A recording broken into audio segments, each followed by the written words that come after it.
Good afternoon, everyone. I'm Shannon Cake. Your Storm Team 5 forecast is a minute away. A quick look at your WPTV headlines this afternoon. For the first time since a deadly shooting over the weekend involving high school students on the Treasure Coast, we're hearing from the Indian River County School Superintendent. Today, Dr. David Moore said he's disappointed and frustrated at the senseless gun violence.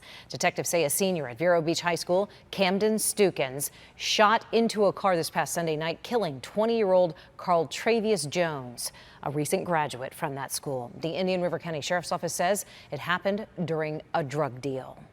Congressman Brian Mast calling on the Army Corps of Engineers to change its plans for water management, or we could see harmful water releases this summer, he says. The congressman says water is the #1 thing he works on while he's in Congress or in Washington because it's so important to the community. The city of Stuart also taking some steps to sue the Army Corps of Engineers if the management plan continues and we see water releases and toxic algae.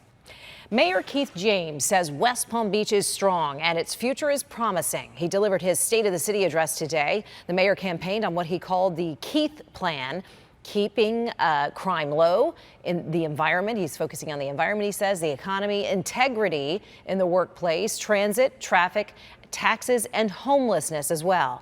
Public safety is still his top priority, though, he says. During this morning's speech, he shared that in 2019, the homicide rate within the city of West Palm Beach was down 29%, his numbers, and violent crimes were down 18%. Steve? And it is going to be a cold night here in South Florida and a windy one as well. As a result, the Weather Service has issued a wind chill advisory for the entire region.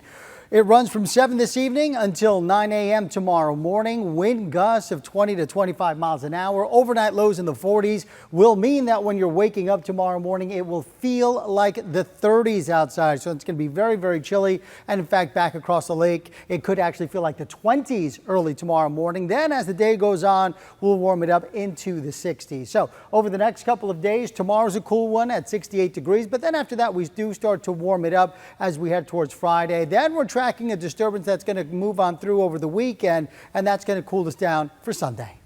Steve, thank you. Don't forget, for breaking news, make sure you have the free WPTV mobile app loaded in your smartphone or on your smartphone.